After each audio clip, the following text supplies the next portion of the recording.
Hey y'all, welcome back. Today we're checking out the biggest fraud in UK history that you've never heard of.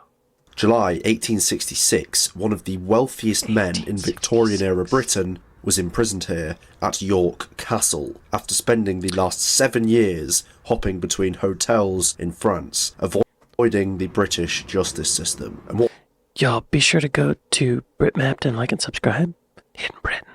Also, I think he did another video about this same courtyard. I think it's called the Eye of York. And there's a castle up on this hill where I think this shot is taken from. And it's kind of a sad story, but there were a bunch of Jewish people in the castle, and they got burned alive long, long ago. And in that little grassy area in the middle was where a politician who eventually helped or spearheaded the anti-slavery mentality all over the world. He did one of his first speeches in this little courtyard here. I don't remember his name. Anyway. what's so interesting is that all across this city, you can still see reminders that tell this unbelievable story of fraud, and I'm going to show you them all. And this story actually involves Charles Dickens as well, so stick around. So, the new prisoner here was a man named George Hudson, and at one singular point in 1849, before he fled the country, he owed creditors over £80 million in today's money. He had embezzled millions upon millions from the companies that he was involved in. He'd overvalued his shares way above the market price, and he'd generated fictitious revenues. He'd classified expenses as investments and even omitted some spending entirely. He'd classified expenses as investments and even omitted some spending entirely. All of those are illegal, I'm pretty sure, George Hudson. It was as if Hudson was trying to commit every variant of financial crime possible. But, as with all similar cases, at one point, things looked perfect for dear George. He lived with his family at this grand townhouse on Monkgate. He served as Lord Mayor of York 3 times, and he served as MP for Sunderland for 15 years. But his power lay in the railways. From 1844, his nickname was the Rail... George Hudson, MP, 1800 to 1871, lived in this house, an alderman and a 3 times Lord Mayor of York. He became known as the Railway King for his work in bringing the railways to York. No mention of the fraud. Railway King, and his headquarters were at the old station here in York, which lay just inside the walls. You can see the large arches where the tracks passed beneath, and also small remnants of part of the old station here where the bikes are kept. But this area is now known as Hudson Quarter.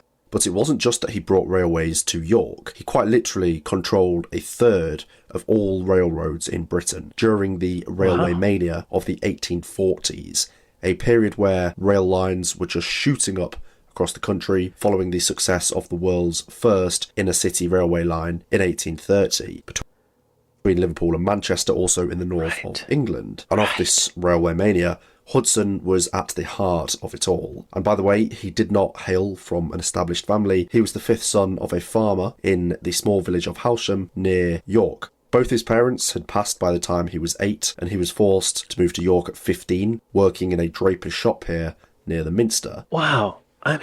Knowing all that, I don't really fault him for being a fraudster.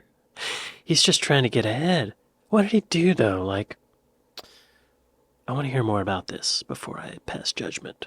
But so far, he sounds like a fun guy. No doubt he was a successful businessman, but he also got lucky in that in 1927... What's it say? An alderman and 3 times Lord Mayor of York, he became... it was here that he had his original draper shop. What's a draper shop? Is that like clothing? Draper shop. A draper shop is a business that sells fabrics and sewing materials. Okay. Draper. Got it. He also got lucky in that in 1927 he managed to somehow inherit a small fortune from his uncle. This wealth elevated... What? 1927? No doubt he was a successful businessman, but he also got lucky in that in 1927 he managed... He probably means 1827, right? He must, because he died in 1871. To somehow inherit a small fortune from his uncle. This wealth elevated his status and allowed him entry on the committee when the railways came. And soon later he was the Railway King. He was taking over smaller lines himself and even purchasing 12,000 acre country estates just to block competitors from building lines there. It was ferocious, brutal lawlessness. But there is a reason the railway mania is known as a bubble. Wait, but that's not illegal, is it? To buy up land that your competitors are looking at? That seems legal, right? Between the peak in 1845 and just 4 years later in 1849, railway share prices had dropped by 64%, as best-known sources state. The optimism was drying out, costs were higher than expected, and revenues were lower than expected. A lot of companies and a lot of shareholders had lost a lot of money. One of these was Charlotte Bronte, and she wrote about it. She said, "Very many are, by the late strange railway system, deprived almost of their daily bread," end quote. This was because she, with her sisters, had invested their small inheritance into one of Hudson's rail lines and had been grave losers. But with the dramatic demise of the railway mania, the questions started, and there was nowhere for George Hudson to hide. Which brings us to another of York's landmarks. You see, one of Hudson's foremost ambitions was... Hang on. So in 1827, he inherited a little fortune. He got into the railroad game. 1827. 1845 was the peak. So he had about 20 years of getting that money. And then it crashed in 1849. Yeah, what? I don't hear anything illegal so far. Which brings us to another of York's landmarks. You see, one of Hudson's foremost ambitions was for there to be a bridge from his new railway to the other side of the banks of the River Ouse, towards the Minster. His argument was that it would be great for the prosperity of York, but one man in particular was adamantly against this idea. His name was George Lehman, who argued the bridge served nothing but to deepen the pockets of Mr. Hudson.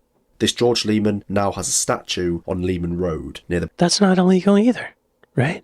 Build a bridge and make some money. This George Lehman now has a statue on Lehman Road near the bridge, and I'm sure if you've been to York on the train, you'll have seen this statue as you leave the station. So this is very important. Right next to Hudson's old pride and joy at the old station, we have the statue of the man that ultimately defeated him, and the bridge that he always wanted, that ironically wasn't built until after his downfall. So this area of York is actually a reminder of the Battle of the Georges, you could say. As in 1849, York Council, led by Lehman himself, were demanding money from Hudson, who had agreed to fund some of the design for this new bridge, Lendal Bridge. Okay. And here's where the cracks start to show. Hudson was struggling, he was drinking heavily, and with his companies failing, he was taking on high interest loans to stay afloat, ultimately spiralling into further debt.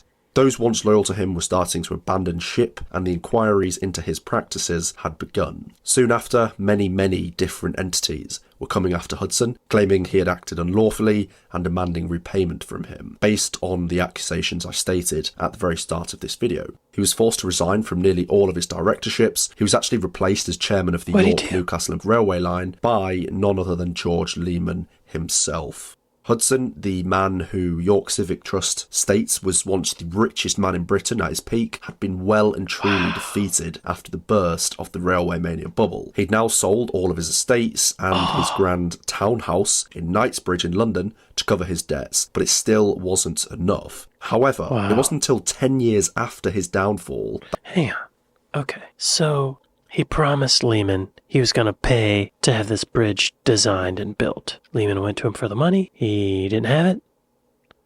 So he started selling off all his assets.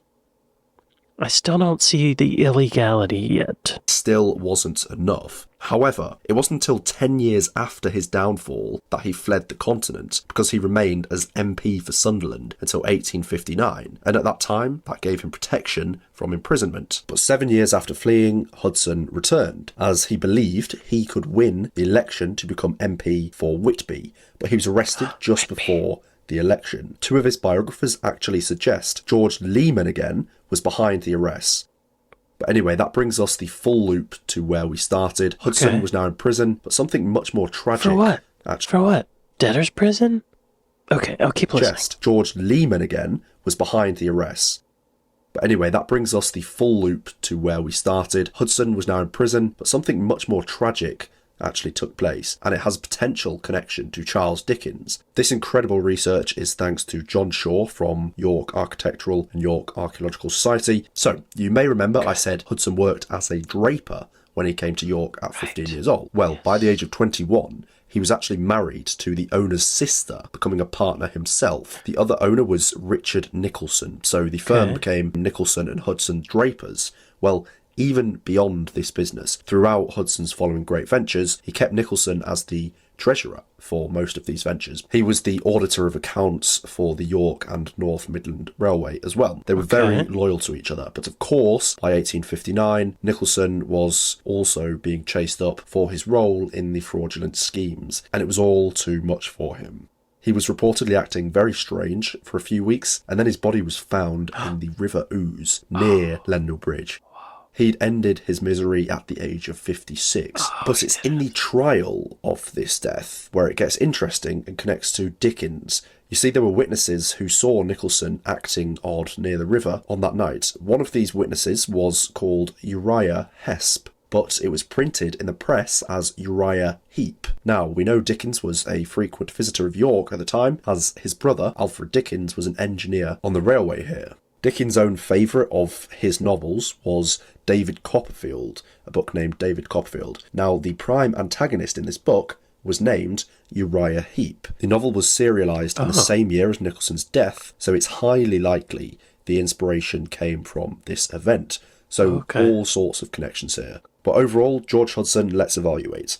By the way, he never gained any power after his imprisonment, and he passed away quietly at his London flat in 1871. In numbers, he's one of the largest fraudsters in British history. What did he do? But we must remember this was a completely different era. He was just the worst and the front man of many, many others who acted unlawfully at the time. There were... Hang on, I gotta stop it and look this up. I thought we were gonna get to it.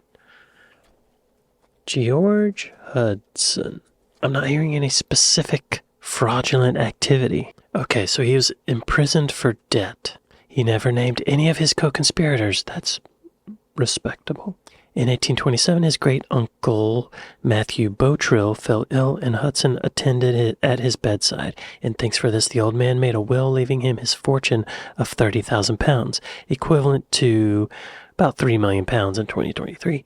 Later, Hudson said, "That was the very worst thing that could have happened to me. It let me into the railways and all my misfortunes since." More money, more problems. But what did he do? In 1848, a pamphlet called The Bubble of the Age, or the Fallacy of Railway Investment, Railway Accounts and Railway Dividends, alleged that dividends paid by Hudson's companies were paid out of capital rather than revenue. Hudson was attacked by Midland shareholder and Liverpool shipowner, blah, blah, blah. Dividends were paid out from capital rather than revenue. I don't know what the difference is. That sounds legal to me. Let's ask the robots. He paid dividends out of capital instead of profits. Hudson would declare large dividends to impress shareholders and attract investment, but the companies often hadn't made enough profit. So he took money from capital or even loans and paid it out as if it were profit. Okay. This is essentially fraudulent accounting and would now be a criminal offense. He hid losses and manipulated company accounts. Hudson routinely moved money between his different railway companies to hide poor performance. He kept inaccurate books, concealed liabilities, and presented an inflated picture of financial health. Today, this would be securities fraud or false accounting. He took secret payments, kickbacks. Hudson accepted undisclosed payments for awarding contracts or supporting certain railway expansions. These were basically bribes or kickbacks, which were unethical at the time and would be illegal now. So all this stuff wasn't illegal back then. He used insider information to benefit himself. He bought and sold shares based on privileged information from projects he controlled. In the modern world, this is insider trading. Oh, right. So he was an MP and he was like using that to... Yeah, okay. He pressured shareholders and boards for votes using improper tactics. While not outright illegal then, Hudson used his influence and money to sway votes, behavior seen as corrupt and abuse of power. Yeah, he was never convicted. I guess he just went to debtor's prison. His career collapsed, and he's remembered as one of the earliest major figures in corporate financial scandal. Well, okay. With thousands of co-conspirators, most of whom turned on him, but the laissez-faire approach to regulation at a time when optimism was through the roof played a big part in this, and it spilled through into attitudes.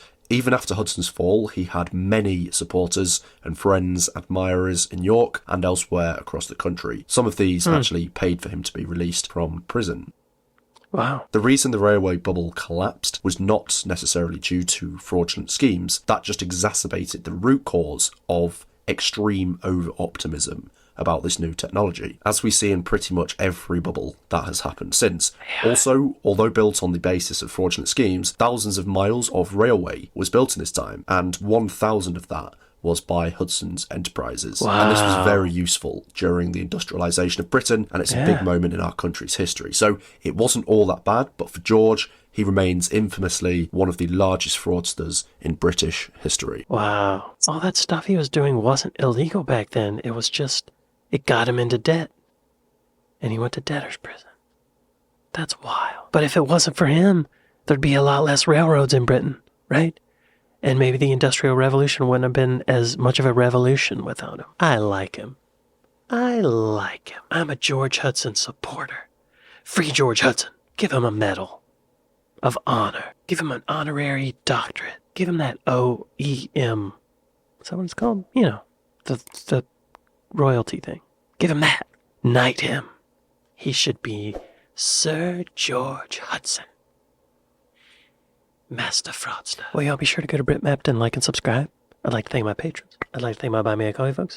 Thank y'all for watching this with me, and I'll see y'all next time.